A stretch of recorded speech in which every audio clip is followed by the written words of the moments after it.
CGTN, China Global Television Network.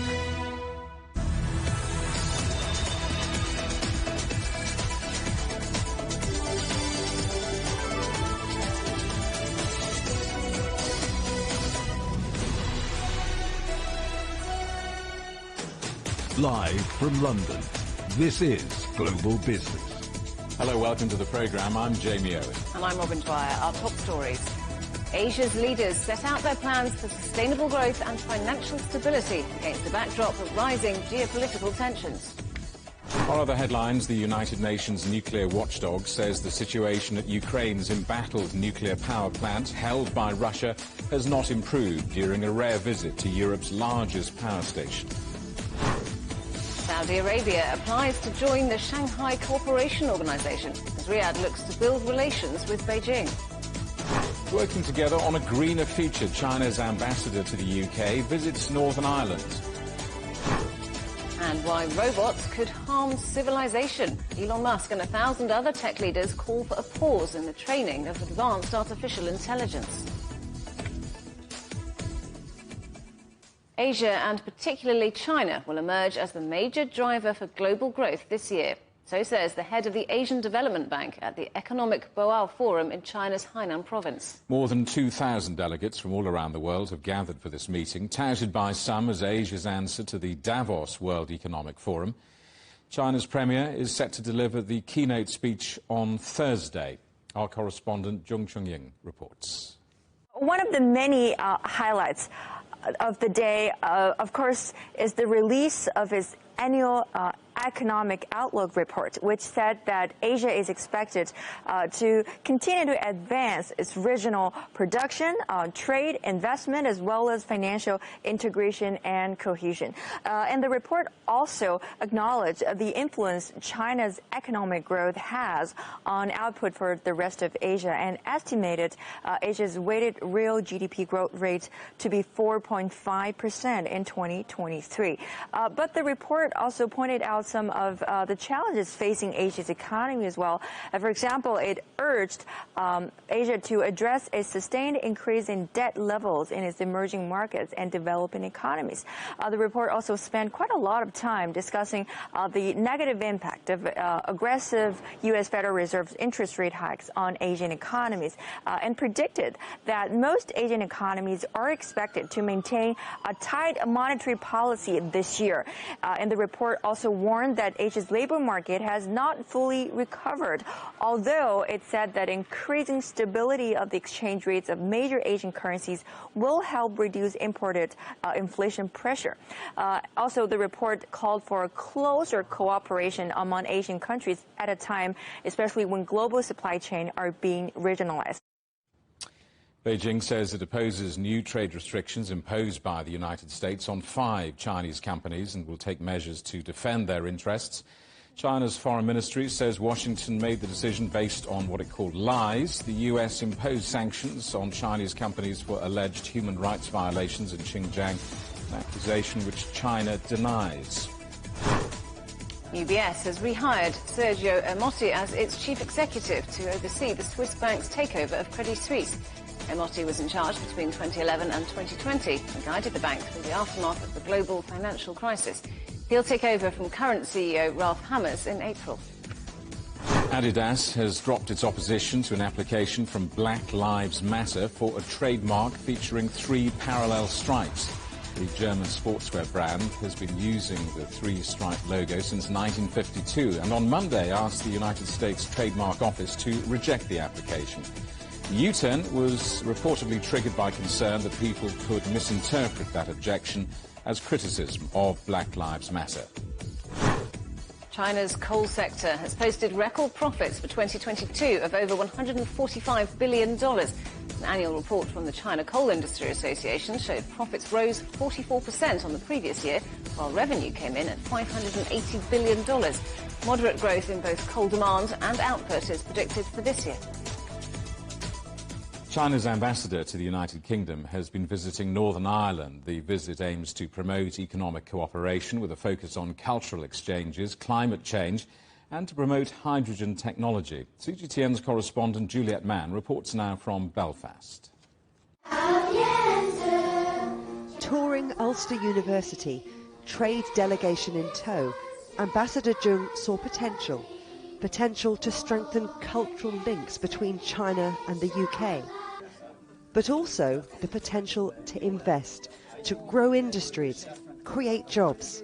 When we have good sister city relationship, productive sister city relationship, and constructive and productive regional relationship between China and the UK, then it will lead to more successful and productive state-to-state relationship.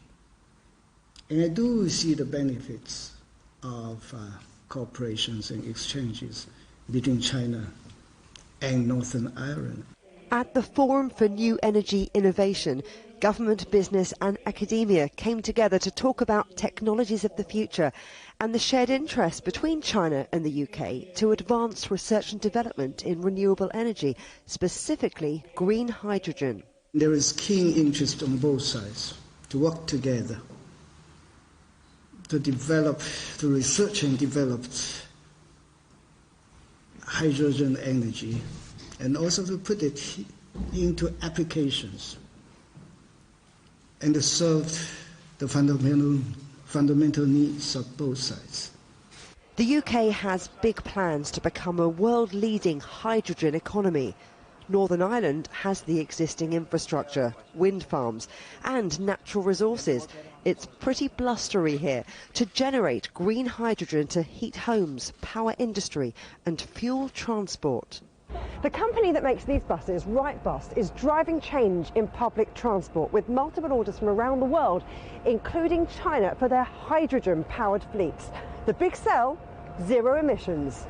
The Belfast-founded firm is spearheading innovation in hydrogen cell technology. The hope is for the interest that generates to attract new investment from China to other sectors in the region and stoke economic growth. We do a lot of cooperation work with China as well, so companies in the software industries and food and drink, which is a major exporter from Northern Ireland. We obviously have the construction industry, which we're playing a big part going forward in the development of environmental contracts across the globe, and obviously China would be a very important market for us. China will be the biggest producer and user of hydrogen in the world. Northern Ireland is positioning itself as a leader in green hydrogen. So partnerships and collaboration makes business sense, as well as helping China and the UK get closer to their net zero goals. Juliet Mann, CGTN, Belfast. Well, China's ambassador to the UK was asked about the UK government's ban of TikTok on government devices. The ban on the social media app comes amid data sharing concerns and follows similar moves by the United States, Canada and the European Commission. To describe TikTok as something that is controlled by the Chinese government is obviously overstretching the idea of national security and politicizing of a technical company. I think many young people love TikTok, and they will continue to use TikTok. Elon Musk is one of more than 1,000 tech leaders who've signed an open letter calling for a pause in the training of advanced artificial intelligence systems that are more powerful than ChatGPT. They're warning that out-of-control development could pose a harm to civilization. Well, our correspondent John Terretts in New York. So, John, Elon Musk chiming in here just as artificial intelligence is everywhere. No, it really is, Jamie and Robin. You're absolutely right. Welcome to a very sunny lunchtime in New York. You see the sun shining on our control room windows there. It's a lovely day here, but it may not be quite such a lovely day for fans of ChatGPT and artificial intelligence. Now, we're all consumed with it here. Everybody talks about it. Last year, the conversation was about the metaverse. This year, it's about artificial intelligence. And I think that our imagination has been piqued, really, by the introduction by the company called OpenAI, which is heavily backed by Microsoft and was co-founded originally by Elon Musk, introducing to us their ChatGPT 4. Now, this is the thing that can compose music or write a book or précis an article, or you can have a chat with it if you want to. And that's certainly fired up the imagination. But it is interesting because on the radio news here this morning at lunchtime, people were being asked, would you submit your annual tax return to a chat GPT or an AI? And the answer, of course, is no, because it's all way too early for that stuff. And it comes just one day after Disney completely eradicated its metaverse division, firing everybody except for the boss. Facebook, of course, is looking a little silly these days for changing its name from Facebook to the Meta platform as it struggles with AI and the future of the metaverse. And our own Baidu in China having to pull a public display of Ernie, its own version of AI, ChatGPT, just last week, because Ernie is basically not ready for prime time. He will be, of course, but he's certainly not there yet. So into this comes Elon Musk, who, as I say, is the founder of OpenAI. He's not with the company anymore. He says that AI is risky for society.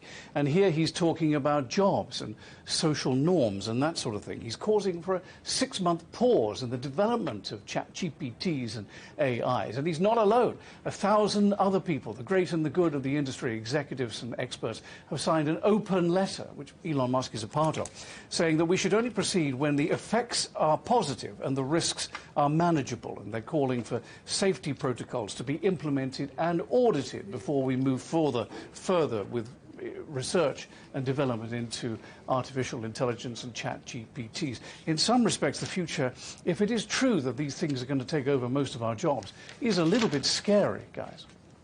And John, yesterday on the programme we were talking about developments at Alibaba, and that really has lit up the markets. Yeah, well, it has. Now, Alibaba is one of those companies that really piques the interest of investors and people who watch these things all around the world. And it's had a very difficult couple of years, of course, like all e-commerce platforms, really. But it came through the COVID-19 clampdown in China really very well indeed. And then within the past 24 hours, Alibaba has moved forward, saying that what it's going to do is split itself into 3 distinct divisions, 3 separate companies, potentially, because each division is going to have the chance to, if it wants to, have its own IPO, its own initial public offering. So that certainly sparked a 14% increase in Alibaba stock at the close of trading yesterday, Tuesday. And also, it's noted on Wall Street that Jack Ma has turned up again in Beijing. Now, he's not been seen in China for a while, and this is important because there is a myth around Jack Ma for creating Alibaba and the Ant Financial Organization and stuff like that. And so the fact that he has been seen there now has lifted spirits as well. So today we have very much a springtime feel. The Dow is now up 216 points, or 0.7%. But I do have to caution you, the banking crisis has not gone away. 3 reasons for that. Number one, Deutsche Bank is still teetering, though the shares are up now. First Republic in America is still teetering, though the shares are up 8% at the moment. But here's the thing. Yesterday, the Senate Banking Committee met to discuss with the banking regulators the banking crisis. Today, it's the House Financial Services Committee turn, and these committees have the power to move markets by what they say, what they raise, and what they worry about. And the banking crisis is still something that should be kept a very close eye on. It has not yet gone away. Robin and Jamie? John, thank you very much. That's our correspondent, John Terrett, in New York. You're watching CGTN. Still ahead, the United Nations nuclear watchdog visits Ukraine's embattled nuclear power station.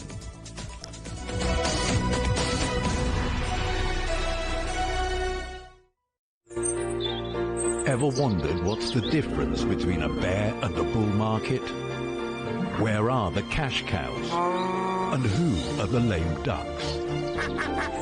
And what exactly are black swans? Grey rhinos? And unicorn companies? Make sense of it all with Global Business, only on CGTN. There's a new agenda for a new world, accelerating change in almost every part of our lives. It's shifting the norms of how we work, travel, and connect. How we think, interact, and develop.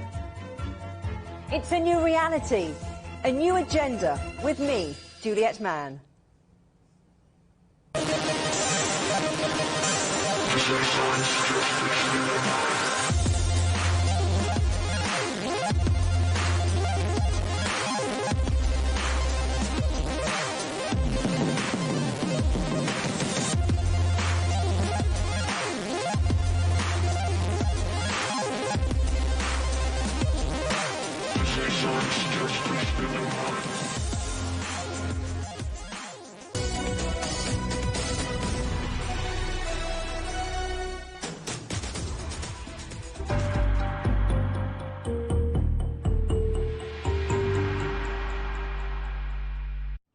Welcome back to Global Business Europe.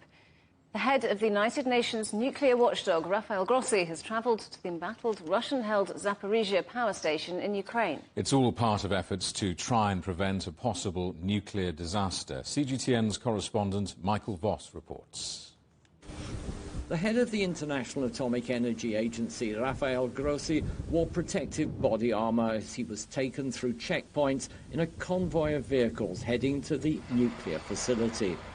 Zaporizhia is the largest nuclear power plant in Europe and has been under Russian occupation since the early days of the conflict.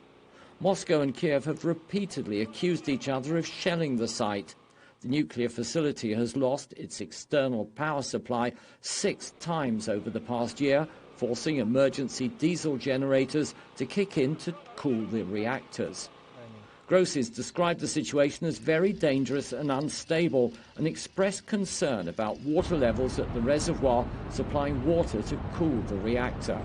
If the reservoir level goes down beyond a certain level, then you don't have water to cool down the reactors. And we have seen, especially in January, that the levels of the water were going down significantly. They recovered somehow in the past few weeks. This is Grossi's second visit to Zaporizhia, and the IAEA has had a team permanently based there since last year. He's been pushing for a safety zone to be created at the plant to prevent a possible nuclear disaster. So far, attempts to broker a deal have got nowhere, but Grossi says he is adjusting the proposals and still hopes for a breakthrough.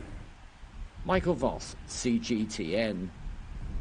Germany is sending an additional $13 billion in military support to Ukraine. The package, which is a mix of direct funding and credit, is intended to help Kyiv buy further military hardware as the conflict continues. Let's talk to our correspondent Trent Murray in Berlin. Trent, what's the background on this move from Germany? Well, Jamie, we understand that both the Finance Ministry and the Defence Ministry put this submission to the Bundestag's Budgetary Committee over the past couple of days, and it has just been waved through, actually, in the past couple of hours during a sitting of that committee. We understand that the additional funding will, as you say, total around 12 billion euros, just over 12 billion US dollars under current exchange rates. It will include 3.2 billion euros to be dispersed this year, as well as credit lines totaling around 8.8 billion over the longer term. This is funding designed to go all the way to 2032, in fact. A very clear sign, I think, from the current German government that they are in this for the long haul. We had a statement, actually, from 3 of the most senior politicians on that committee representing Olaf Scholz's coalition government. They said, with this money, Ukraine can directly buy armaments with the support of the German government. They go on to say it is important to support Ukraine for as long as is necessary. Now, we understand the real focus of this funding will be air defence systems, as well as further ammunition and body armour and the like, in order to help the Ukrainian army. It's also worth noting, I think, that at this same budgetary committee, a separate request has been put in and again approved this afternoon to try and help the German military quickly backfill some of the supplies it has given to Ukraine. Specifically, we're talking about what's known as self-propelled howitzers. The German government has handed over 14 of those to Ukraine over the past 12 months. They are very expensive pieces of equipment. They're technically called a Panzerhaubitze 5000. Germany is now putting in an order for 28 of those. That was going to be put in the summer, but we understand the Defence Minister has intervened personally with this request now, saying there is an urgent need to backfill those army supplies that were handed over to Ukraine over the course of this war. Trent, you talk about support for as long as is necessary. That might be a long time. I mean, how do you sense that support for the military effort in Ukraine is holding up? Well, look, I think in the German public, the politicians here, particularly Olaf Scholz and his government, know that they are slightly trying to balance different electorates with their different perspectives. The most recent poll we have of the electorate says that 47% of the German people currently support Germany's arms deliveries to Ukraine, but 58% say they are also worried that Germany could be drawn into the war directly. 69% are also concerned that the German economy will deteriorate further. So I think there is an understanding that there is both a level of concern within the electorate, but also a high level of support still for the current proposals. I think what is interesting in that same set of questions that was put to voters, 73% said that it's up to Ukraine to decide for itself whether and when to enter negotiations with Russia. Of course, that is very much an open question as to whether that will happen anytime soon. It all comes as we get those real signals from Kyiv in the past few weeks that they are indeed getting ready to launch quite a major counter-offensive using some of those Western-donated weapons, including those howitzers, and I think more importantly, those Leopard 2 main battle tanks, those German-made tanks, which we understand were officially handed over to Ukraine in the past 48 hours. Jamie. Trent, thank you for that. Our correspondent Trent Murray in Berlin. Iran's foreign minister has been holding talks in Moscow with his Russian counterpart. The two countries are working on plans for a stronger economic partnership to minimise the impact of Western sanctions. Russia is now the single biggest overseas investor in Iran, and trade has increased threefold since the start of the conflict in Ukraine. Efforts to revive the 2015 Iran nuclear deal, which has been on hold for several years, is also a key part of discussions. Well, let's talk to our correspondent, Stuart Smith in Moscow. So, Stuart, what more do we know about these talks with Iran and what Russia is looking for? Yeah, well, let's start with trade. Russia is looking for markets to export its goods to under the prospect of Western sanctions that aren't going to go away anytime soon. And so for Russia, it can offer agricultural products to Iran, and it can also collaborate with Iran on energy projects. Not in the same way as it does with other countries where Russia exports energy, because Iran itself is a major energy exporter.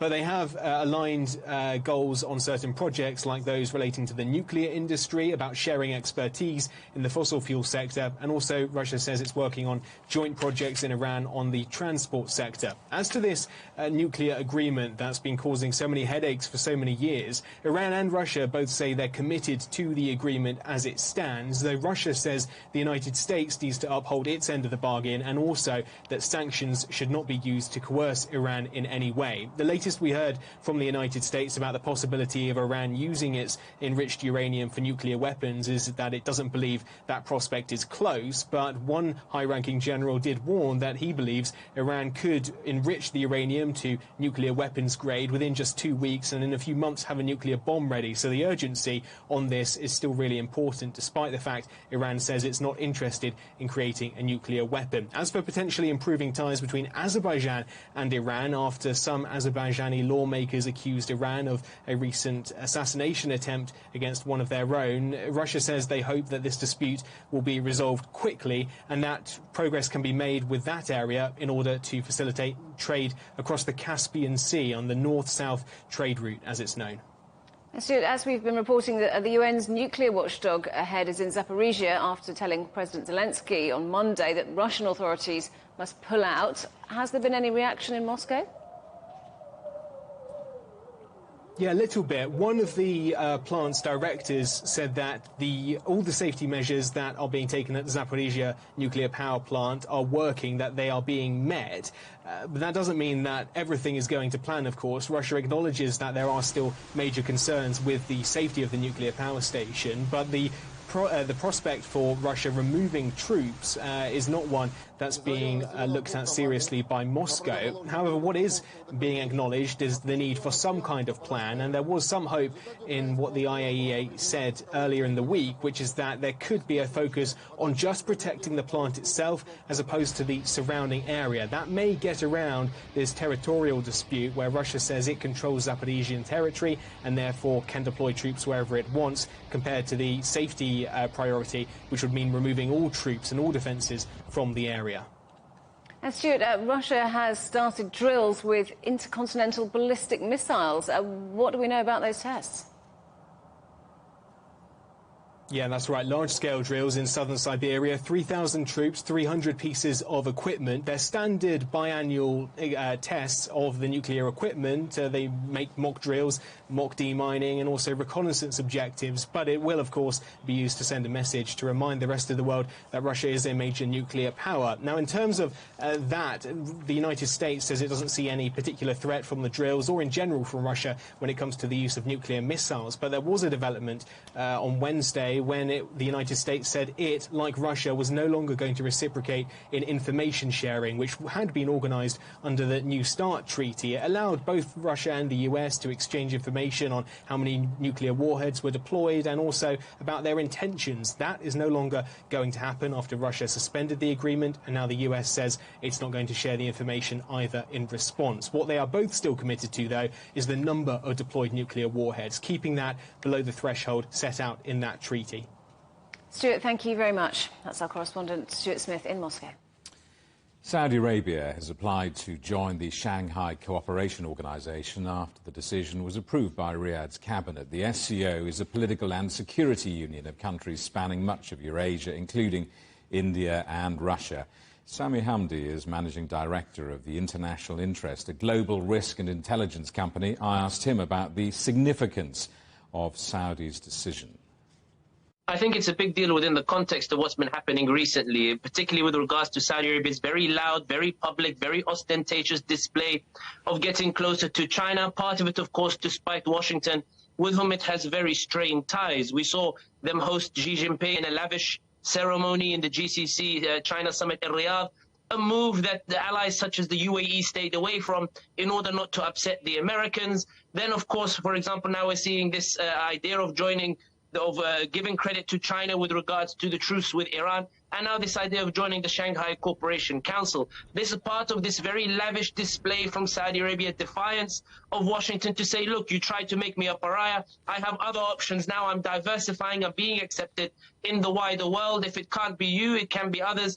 And this is why we're seeing this push towards China, which still looks more memorandum of understanding than actual substance as of yet. But nevertheless, the loud and public nature of it is what makes it significant, given that it shows that the ties are still strained with Saudi Arabia and that bin Salman so far is still looking to stronger on Washington. Apparently this move will give Saudi Arabia the status of a dialogue partner in the Shanghai Cooperation Organization. Is that a big deal? Is that significant? I think that what's important to note is that the Shanghai Cooperation Council is a very loose alliance. I don't think it's necessarily comparable to other institutions such as BRICS, which China is also part of, where perhaps there is much closer economic ties. And this is why I think this is more symbolic than actual substance. It's more this idea of Saudi Arabia leaving the door open for Washington whilst suggesting that it will very sincerely establish very closer ties with China. And we've seen Washington react. We saw a military exercise in the desert with Saudi Arabia to counter drones, a response to the Crown Prince bin Salman's long grievances regarding the lack of U.S. support in pushing back against drones in the region from the Houthis or from other militias in the region.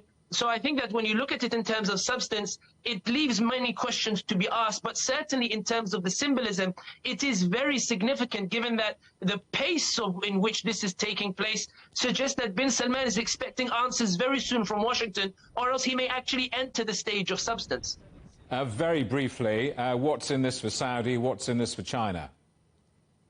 For Saudi Arabia, what's in it is to try to pressure Washington to ease its antagonism and start making concessions with regards to arms, with regards to investments in order to make Vision 2030 or bin Salman's Vision 2030 a success. For China, the opportunity is that given the growing disgruntlement in the region, which is not unique to Saudi Arabia, given the UAE, Qatar, Saudi Arabia, Kuwait, all these nations are upset with the US. They're not happy with US policy. These are offering opportunities now for China, unprecedented opportunities for Chinese investment, greater Chinese political role. We saw China play a role in the Iran-Saudi Arabia resumption of diplomatic ties. The chances for China to exert greater influence in the region, given the doors are opening as a result of this disgruntlement.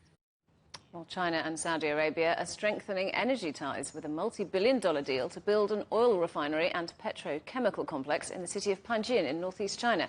Our correspondent Guan Yang reports. This morning, energy giant Saudi Aramco and its Chinese partner kickstart construction of a refinery and a petrochemical complex in China's northeastern Liaoning province, with full operations expected by 2026. High-ranking officials from the provincial government and Aramco's senior management team have attended the opening ceremony. Here in Panjin, a coastal city which is known for its rich history of petroleum extraction, oil refining and petrochemical operations, it has solid foundation of infrastructures and a talented workforce needed to develop oil and gas industry, as well as an ice-free port which is capable of handling 20 million tons of crude oil import and export per year. Aramco has a 30% stake in the joint venture, while China North Industries Group holds a majority share of 51%. The local company Panjin Xincheng owns the remaining stake of 19%. The joint venture Huajin Aramco Petrochemical Company will build and operate the complex, which will house a 300,000 barrels per day oil refinery and a cracker with an annual production capacity of 1.65 million tons of ethylene and 2 million tons of paraxylene. Aramco will also supply up to 210,000 barrels of crude oil per day as feedstock for the plant. All of this show the kind of commitments from the Saudi Arabian energy giant in playing a key role in China's long-term energy security and high-quality development. Saudi Arabia is China's top crude supplier, while China is also central to Aramco's strategy to diversify into more specialized high-value chemical products and less carbon-intensive hydrocarbon usage. Experts say that multinational corporations have been continuing to prioritize downstream assets in China as demand in the country is expected to grow along with economic recovery. Guan Yang, CGTN, Panjin, Liaoning Province. You can get highlights from the week's news in Europe and China direct to your inbox from CGTN's Storyboard email newsletter. Sign up at europe.cgtn.com/newsletter. You're watching CGTN. Still ahead. Boosting a relationship worth $50 billion a year. Spain's Prime Minister is in China to strengthen economic ties.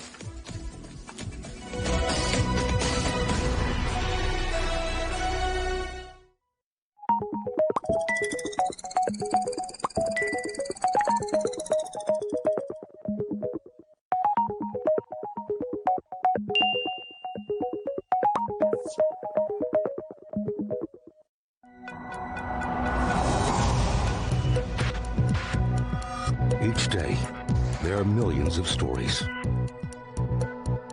Each one can open new perspectives, new possibilities.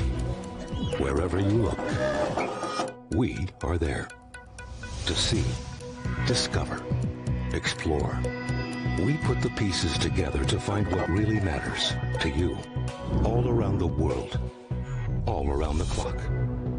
Our reporters are at home across the globe. From our headquarters in Beijing and production centers in Washington, Nairobi, and London, China Global Television Network. Stories from across the globe, reaching people across the globe. CGTN. See the difference. Facing the unknown is always difficult. In a world in turmoil, it's easy to lose orientation. But when the storms come, we have to see the possibilities, reinvent, find new opportunities, discover a path forward. CGTN. See the difference. What do we mean when we talk about the difference? Brazen axe. The difference is in the detail, the background, Defense ministers from the wider angle and perspective of every story. Wherever the story may be. CGTN. See the difference.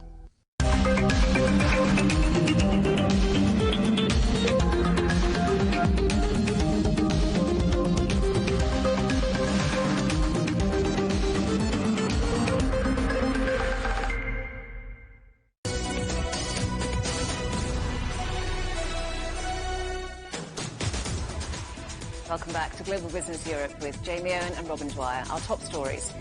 The UN nuclear watchdog says the situation at Ukraine's embattled nuclear plant held by Russia has not improved during a rare visit to Europe's largest power station. For other headlines, Saudi Arabia applies to join the Shanghai Cooperation Organization as Riyadh looks to build relations with Beijing. And Asia's leaders set out their plans for sustainable growth and financial stability against a backdrop of rising geopolitical tensions. Well, Spain's Prime Minister Pedro Sanchez is one of the international leaders attending that forum for Asia. Spain takes over the rotating EU presidency later this year and is looking to boost an economic relationship with China that's worth over $50 billion a year. Our correspondent Ken Brown reports. This is the Madrid to EU train. It's the longest cargo train journey in the world. It won't arrive at its destination in Zhejiang province for about 3 weeks. But while that may seem like a long time, it's still twice as quick as the sea route and produces a lot less pollution. This train, however, is about much more than just the products it delivers. It's symbolic of the strong economic potential that could lie further down the track. The Spanish government is looking for increasingly closer relations with China and ASEAN countries to help increase their export opportunities. Pedro Sanchez's visit this week to the Bao Economic Forum in Hainan is looking to help promote those ties. Over the last 10 years, imports from China have doubled to Spain. Spanish exports, although on a much smaller scale, have followed a similar trajectory. I think that most of the studies that have been done, they project a trend that is very similar to what we have observed. So a steady growth, probably higher than what we observe in other countries. So exports and imports to China growing at a higher rate than the world economy in general. The export market to China is very attractive for Spain, and while it lags behind some European counterparts, the potential is huge. China's growing consumer-orientated middle class, at over 400 million people, is now the largest such demographic in the world. The financial and investment sector is also expected to rise rapidly, with a particular focus on tech. GBS Finance are investment bankers who specialize in helping Spanish companies establish themselves in China and Chinese companies in Spain. For them, their advice is clear. The distribution is essential in China. We are talking about 1.3 billion inhabitants and cities with 25 million inhabitants, so it's very relevant to have the right distribution, always with a local partner and definitely with a local team. 2023 marks 50 years of official diplomatic relations between Spain and China, and Sanchez's visit to China is significant. The milestone has been marked by numerous cultural events in both countries aimed at greater mutual understanding and appreciation. One highlight is the visit of the Terracotta Army exhibition to Alicante, which is set to receive a huge response. Economically, the two nations look on track for a closer relationship. Ken Brown, CGTN, Madrid.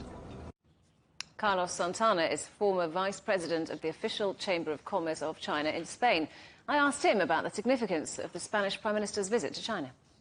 In my opinion, there is three major implications with this trip. First, for China, as China has become a global actor and the weight of China in the international arena is very big. No one of the major challenges that the civilization, the humanity has, can be solved without the role of China, and that's a good sign that China is playing that role.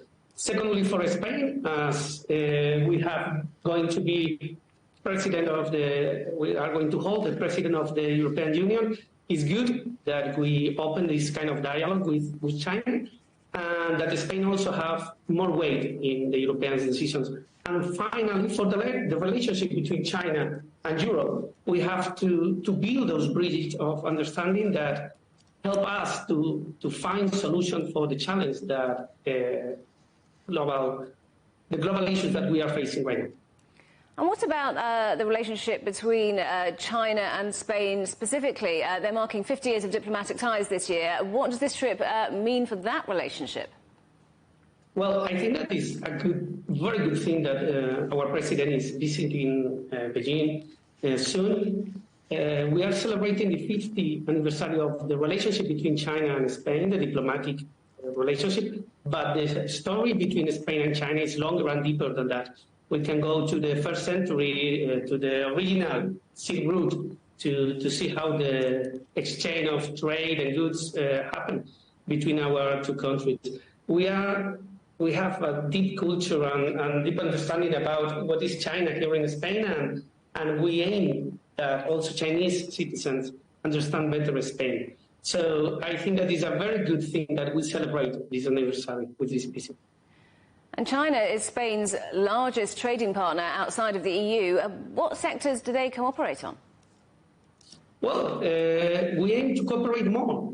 Actually, from Spain, we import a lot of things from China. We have a lot of connections in terms of companies, investment, and we look forward to have more, but in both sense. So we aim to have more representative of China and the willing of China to open more to Spanish business. And at the Boao Forum, the problem surrounding global supply chain issues has been up for discussion. How can China, working with Spain, try and improve those issues? Well, that's a very good question indeed. I believe that, for instance, the forum of Boao that is going to happen soon, and the President of Spain will be there, will be a good environment to discuss this kind of issue. China has legitimation to aim for having autonomy strategy in a lot of fields. Also have Europe and Spain to look forward that what is not fair is that any country look to have supremacy, and that allows them to push others to do things that they are not willing to do. So looking for autonomy strategy is good, but we need to cooperate. We need to have our own vision, our own forum to discuss these kind of issues with China, and the opportunity that these trip represent is very good in order to achieve that. China has warned the United States against a potential meeting between House Speaker Kevin McCarthy and Taiwan's leader Tsai Ing-wen, saying it would be a provocation. Tsai is embarking on a trip to Central America, which will see her travel through New York and Los Angeles. Beijing says it opposes any meeting. It called on Washington to abide by the One China principle. The British government has announced plans to house people arriving illegally across the English Channel in military barracks. The Immigration Minister, Robert Jenrick, said the aim is to cut the amount spent on hotel accommodation, which he described as an eye-watering burden on taxpayers. The move has been criticised by human rights groups, which have questioned whether such arrangements are adequate. Humza Yousaf has officially been sworn in as Scotland's First Minister and appointed his cabinet. The 37-year-old is both the youngest and the first from an ethnic minority background to hold the position. On Monday, Yousaf won the Scottish National Party leadership contest, which followed the resignation of Nicola Sturgeon. Thousands of Swiss women have joined forces in a groundbreaking legal case arguing that their government's inadequate efforts to fight global warming violates their human rights. The female pensioners have brought the first climate change case to the European Court of Human Rights. They claim their country's inaction in the face of rising temperatures puts them at risk of dying during heat waves. The women's lawyers are seeking an ambitious ruling that could force Bern to cut carbon emissions faster than planned. Police in the United States say the person who killed 6 people at a school in Nashville had legally purchased 7 guns and hid them at their parents' house. The 28-year-old suspect has been identified as a former student who was shot dead at the scene. Well, let's talk to our correspondent, Tony Waterman, who's in Nashville. So, Tony, what's the latest with the investigation? Well, at this point, police are still trying to understand what the exact motive was in this case. Why did Audrey Hale open fire at the Covenant School? What they have said is that she was receiving treatment for an emotional disorder and that she had legally purchased 7 firearms, 3 of which were used in Monday's attack. The police say that they have also spoken to Hale's parents, who had no idea that she had this stockpile of weapons and that she was hiding them inside of their home. They also said that they didn't believe that their daughter should have access to weapons. We also know that even if her parents had known about these weapons, there is no red flag law in the state of Tennessee, which would have allowed law enforcement to seize those weapons if she was deemed to be a threat to herself or to society. We are also getting some new details about the victims in this case. The custodian, Mike Hill, police believe that he was the first victim in this attack. He was affectionately known as Big Mike to his students, and his family saying that this job here at the Covenant School just filled him with absolute joy. The parents of Evelyn Dickhouse saying that their 9-year-old daughter was a shining light in this world.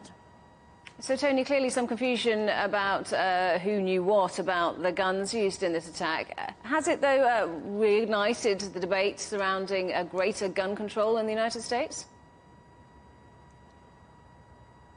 It certainly has, and at this point it's just become cliche in a lot of ways, these calls for more gun control in the wake of these mass shootings. But it is very unlikely that there is going to be any sort of meaningful change. Republicans have really latched on to this emotional disorder that Hale was suffering from, and they have blamed that for this attack and for these killings. In fact, some of the representatives, even here in Tennessee, saying that there are no laws that could have prevented something like this from taking place, which, of course, is just simply untrue. And in fact, as this community here tries to pick up the broken pieces from this tragedy, Tennessee is very close to lowering the age to carry a concealed weapon in public without a special permit from 18 down from 21. They are also debating a bill that would allow AR-15 rifles to be carried in public, concealed,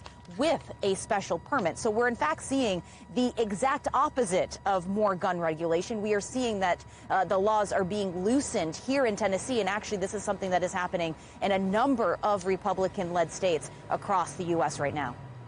And Tony, people watching from outside the United States will be horrified at what is another mass shooting, an all too regular event perhaps in the United States. Absolutely.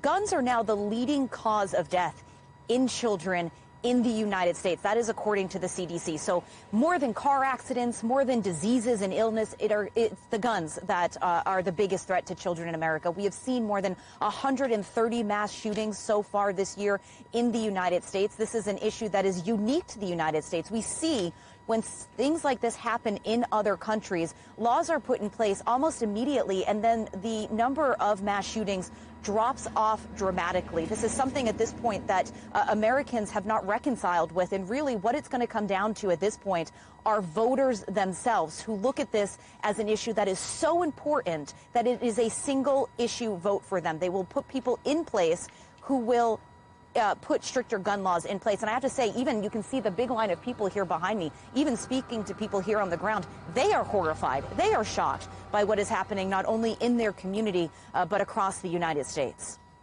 Tony, thank you very much. Our correspondent Tony Waterman in Nashville. Overcrowding and poor conditions are to blame for a fire that killed at least 38 people at an immigration detention center near the United States border in Mexico. That's according to human rights groups. The blaze started after a protest over deportations. Our correspondent Frank Contreras reports now from Mexico City. Security forces removing the dead from the Mexican migration center. Bodies wrapped in metallic blankets and placed in a parking lot. Authorities believe the fire began after some migrants found out they were being deported and then ignited small mattresses near the door. This distraught Venezuelan migrant woman desperately sought information about her loved one. They don't say anything. You can have a relative die and they don't tell you he is dead. Nothing. Mexican President Andrés Manuel López Obrador, in a morning news conference Tuesday, said the victims were mostly Guatemalans and some Venezuelans. For months, detention centers and independent migrant shelters in Mexican border cities have been filled beyond capacity with the arrival of tens of thousands of migrants. The United States has been turning back asylum seekers and sending them to Mexico. As a result, the number of Latin Americans stuck in Ciudad Juarez has grown dramatically, along with their frustration. This tragedy is being called one of the deadliest ever at a Mexican immigration detention center. The Mexican government is moving quickly to identify the bodies and contact their families. Frank Contreras, CGTN, Mexico City. You're watching CGTN. Still ahead. Material gains. The textile companies flocking to Shanghai to try and sew up some new business.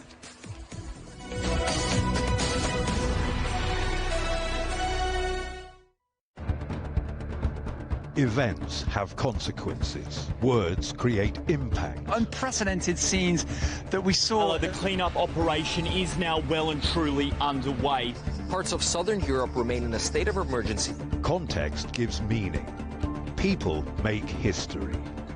Far more than 1,000 people have come here today. But authorities are still on high alert. So into the attention of world leaders. A complex world demands a comprehensive view. But with the cleanup efforts more or less under control, the economic impact is bound to ripple across the country. There's plastic pollution everywhere. Because the world today matters for your world tomorrow. This is the living area of the crew. And in these mountains, they recently finished building a power plant. Well, this is something completely different. The world today, every day on CGTN.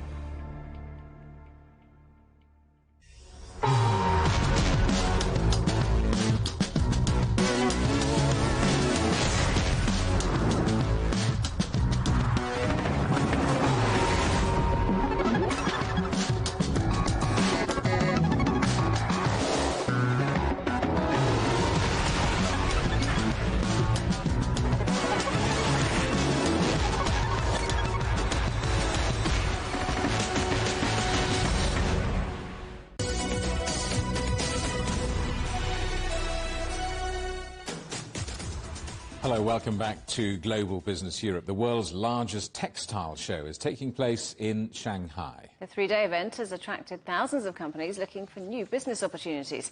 Our correspondent Chen Tong reports.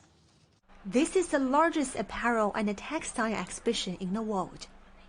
Some 3,000 exhibitors all showing their latest products in Shanghai. Some are unique, like this cotton fabric that combines 4 functions at the same time.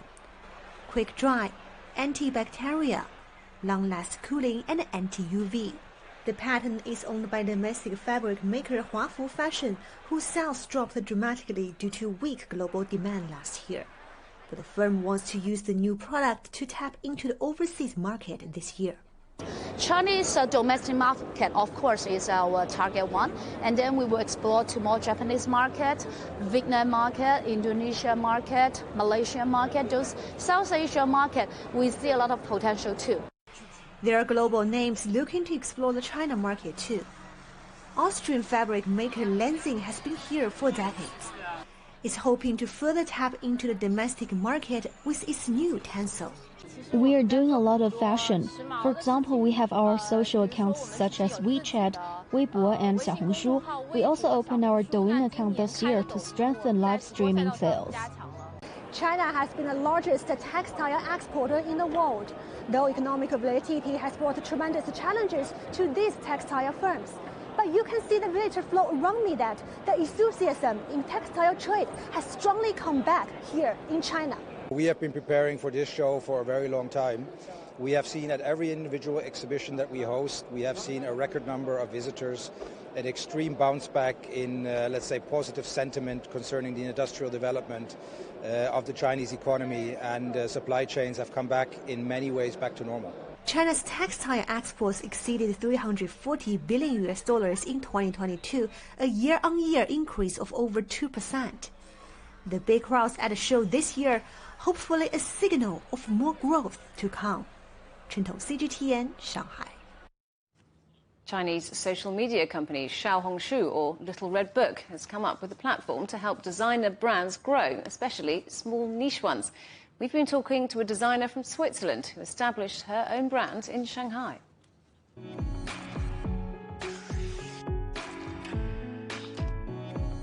I prepare for you a presentation so we can go through it, and we go step by step so we can build it exactly like you want. Okay. Lisa Gregory of Switzerland founded her own fashion brand, Mayero, in Shanghai in 2021.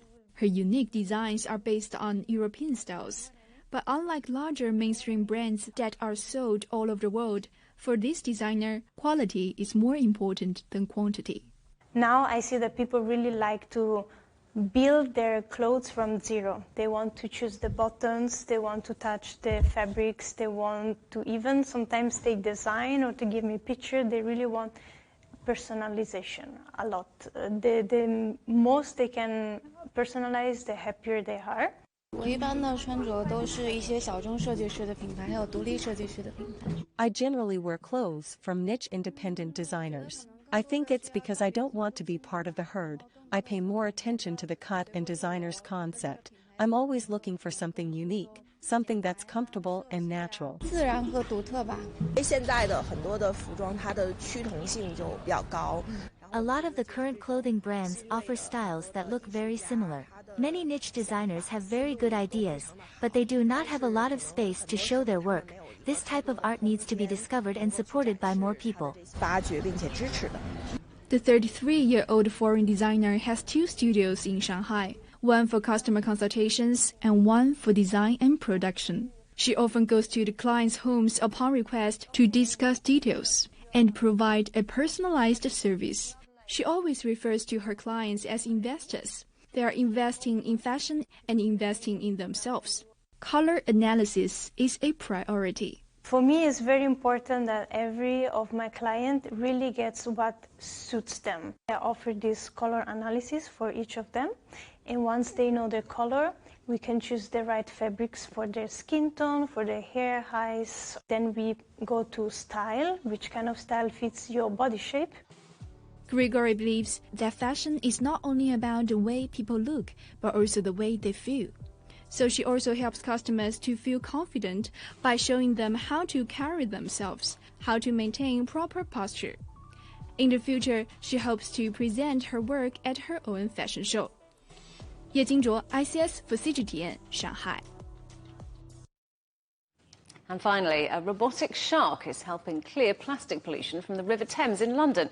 The developers of Waste Shark say the battery-powered drone can remove the equivalent of more than 22,000 plastic bottles per day, which can then be recycled and reused.